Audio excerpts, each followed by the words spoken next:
ఉత్సహించి సంతోషించేవారు నాయనగా హాల్ని నాయన మీకు ప్రతిష్ఠ చేశారు. అదేవిధంగా వంటగదిని మీకు ప్రతిష్ఠ చేశారు. ఈ బెడ్రూమ్ను కూడా నాయన మీకు ప్రతిష్ఠ చేయొచ్చు నా ప్రభావ. దీన్ని దీవించి ఆశ్రయించండి. ఇదిగోనైనా శారీరక బడలికలో పగలంతయు శ్రమజీవులుగా రెక్కల కష్టార్జితం చేసి బడలిక తీర్చుకుంటున్నటువంటి బిడ్డలకు మంచి ఆరోగ్యం దయచేయండి.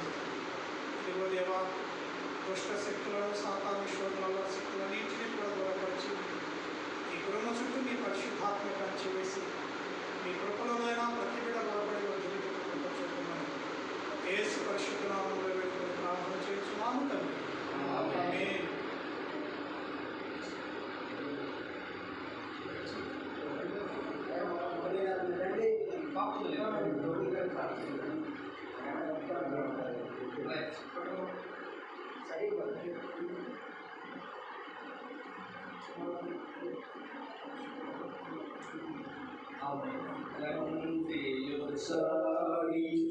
Amen.